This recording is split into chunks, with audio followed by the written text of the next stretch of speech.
Salut à tous, c'est Rudy d'Avis Mobile et j'espère que vous allez bien. J'ai pu tester le Huawei P20, le dernier haut de gamme de chez Huawei pendant un mois et je vous donne mon avis dans cette vidéo, c'est parti.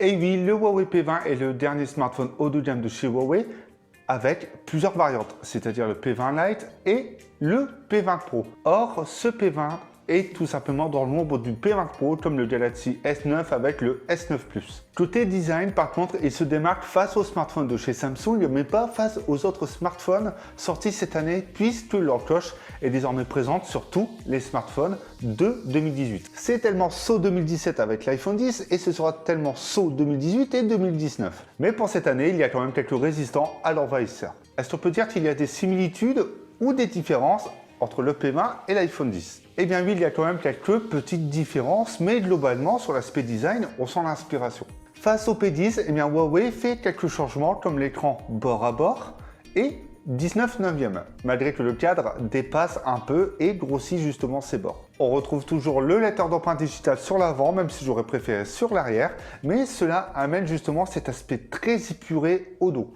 Et on retrouve toujours l'habituel module double capteur photo, donc monochrome et couleur au dos. Mais on change la disposition et ça donne un petit effet iPhone 10.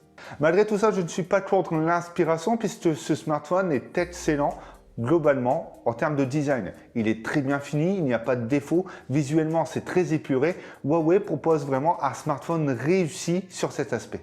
Et là, les plus mécontents d'entre vous vont rager un peu plus puisqu'en plus de leur cloche, que beaucoup de personnes trouvent ça moche, tout simplement, il faut le dire, eh bien il n'y a pas de port jack et donc tout se fera via Bluetooth. Mais attention, Huawei fournit quand même un adaptateur et je sais que pour vous l'adaptateur, eh bien c'est un peu inutile, il faut rester sur la prise jack. Personnellement, leur cloche ne me gêne pas plus que ça, et ça on y reviendra tout à l'heure, mais non plus la jack, puisqu'au final, j'utilise beaucoup plus de casques Bluetooth. C'est justement un avis personnel, c'est propre à chacun, de favoriser cette jack ou de sans fil. Et concernant le Bluetooth, eh bien c'est du 4.2, non du 5.0 comme sur le P20 Pro. Et là, j'en énerve encore plus d'un devant cette vidéo. Alors, qui dit réussi esthétiquement, dit réussi également sur l'ergonomie, puisqu'en main, il est très agréable. C'est un smartphone qui ne glisse pas et surtout, qui tient très bien en main. Le cadre arrondi permet vraiment de maintenir le smartphone comme il faut.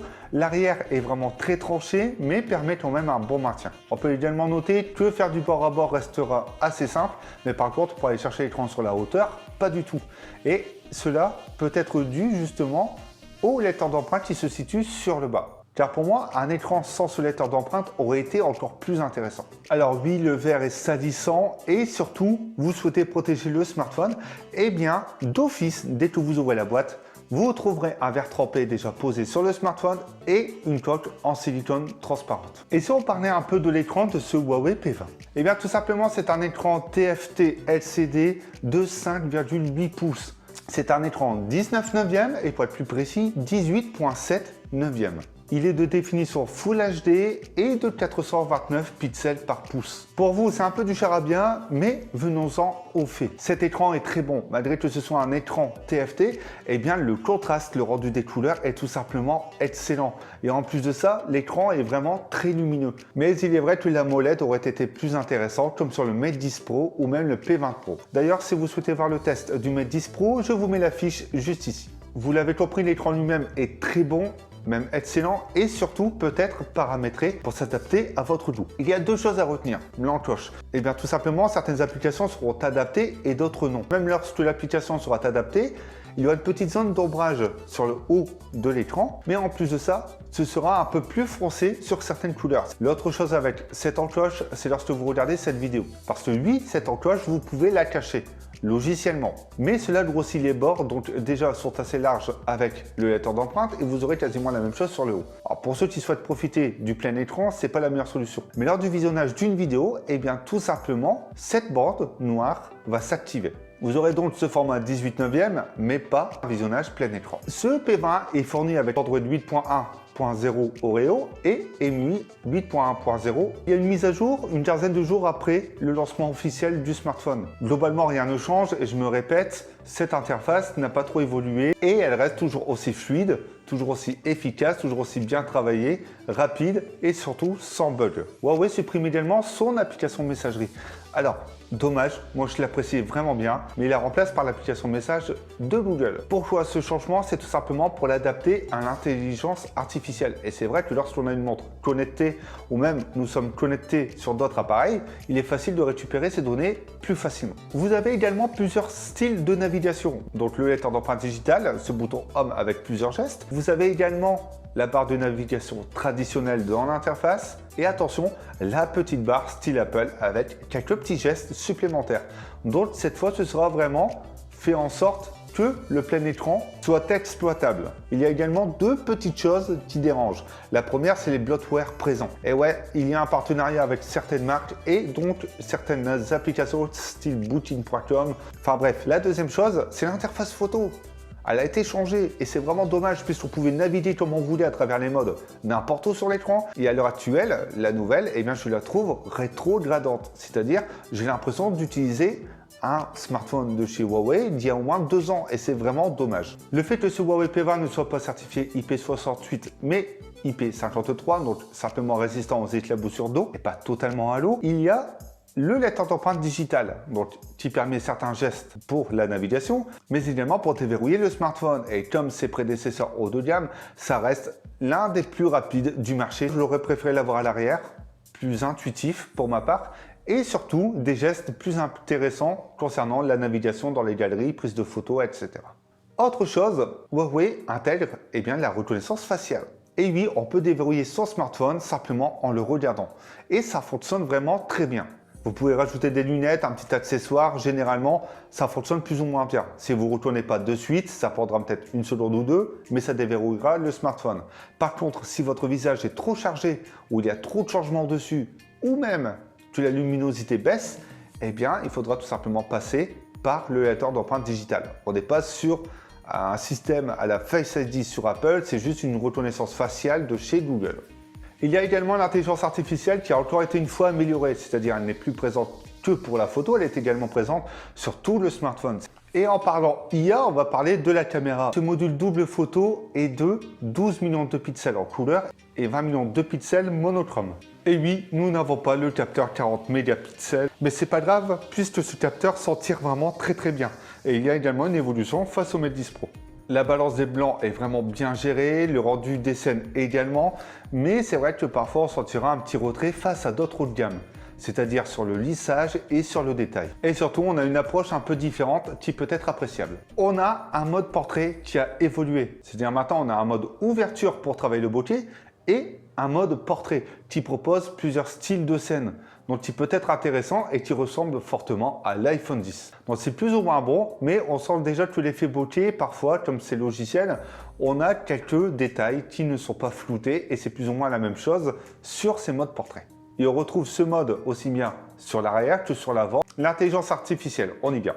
Celle-ci est beaucoup trop présente, c'est-à-dire dès qu'on change de scène, eh bien on a l'IA tout de suite. On n'a pas ce petit bouton que j'aurais apprécié qui permet tout simplement d'activer l'IA et de la désactiver beaucoup plus facilement. Là, il faut aller dans les paramètres pour l'activer ou la désactiver. Globalement, c'est vraiment pas mal, hein. J'avais vu ça sur le Mate 10 Pro, on prend un visage, ça se met en mode portrait, ça ajuste la luminosité, ça évite tout un tas de réglages. Le souci, c'est tout ce qui concerne la nature.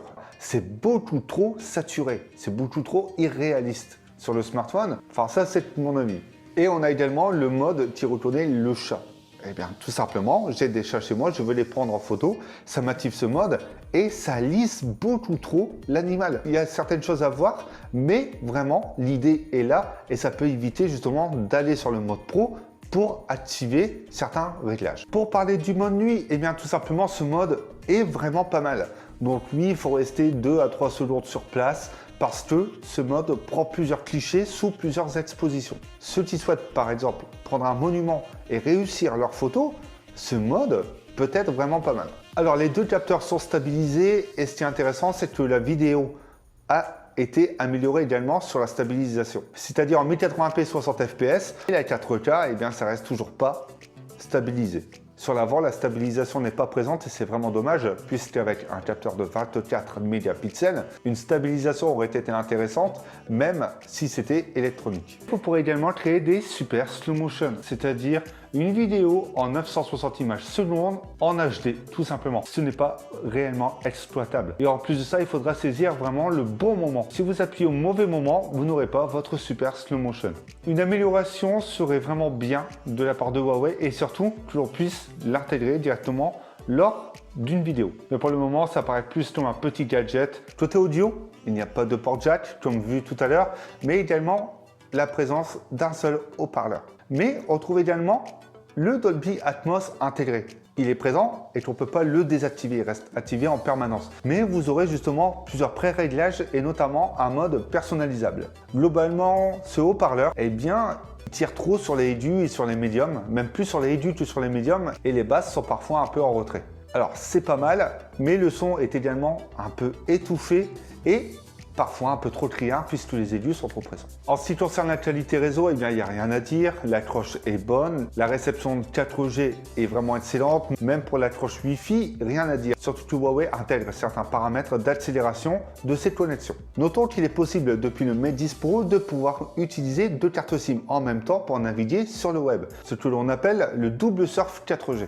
Côté performance, c'est bien, il s'en tire très bien, même s'il est en retrait, sur les applications de benchmark ou en performance globale sur les autres smartphones haut de gamme de cette année. Aucun problème au quotidien, ça tourne, pas de bug, pas de lag et surtout pas d'énormes chauffe, sauf en plein soleil. C'est-à-dire si vous sortez votre smartphone et surtout vous prenez beaucoup de photos, beaucoup de vidéos, vous verrez également un impact sur l'autonomie. Mais bon, le Kirin 970 est un très bon socle et il est accompagné de 4 Go de RAM, mais également de 128 Go de stockage. Et là, autre point noir, on ne peut pas mettre de carte micro SD. Point très important, l'autonomie. Eh bien, celui-ci me permettait de tenir 5 heures d'écran allumé. Donc je faisais amplement ma journée, sans problème. Après la mise à jour, dont je vous ai parlé tout à l'heure, eh bien, je tourne entre 5 heures et 7 heures d'écran allumé. C'est-à-dire que ce smartphone tient pratiquement tout aussi bien que le Mate 10 Pro, avec une plus petite batterie puisque celle-ci est de 3400 mAh. Ce que ça veut dire que vous ferez amplement votre journée, voire même une journée et demie en usage, sans trop vous soucier si vous devez le recharger ou non. Et même ça, c'est pas vraiment un problème, puisqu'en une heure, ce smartphone est totalement chargé. Alors, mon avis sur ce Huawei P20, c'est l'un des meilleurs smartphones haut de gamme de l'année 2018. Il est commercialisé à 650 €. Or, à son lancement, j'ai pu l'obtenir à 500 €, ce qui en a fait le smartphone haut de gamme le plus abordable. Et à ce prix, est-ce qu'il les vaut? Eh bien, tout simplement, oui. On est plus sur un changement de design et d'amélioration et d'intégration de l'IA déjà vu. C'est-à-dire que Huawei n'a pas proposé de prix plus excessif pour un smartphone qui apporte juste un grand changement visuel. Malgré quelques petits détails qui me chiffonnent un petit peu, ce n'est pas ultra dérangeant au quotidien et ce sont des choses que l'on oublie au quotidien. Et c'est ça qui est intéressant. Maintenant que vous connaissez mon avis sur le Huawei P20, c'est à vous de me poser vos questions et de me donner le vôtre dans les commentaires. N'hésitez pas à mettre le petit pouce bleu ou même vous abonner à la chaîne si vous avez apprécié le contenu de cette vidéo. Donnez votre avis sur les autres produits testés sur la chaîne Avimobile, mais également sur avimobile.fr. Et nous, eh bien, on se retrouve bientôt pour d'autres vidéos.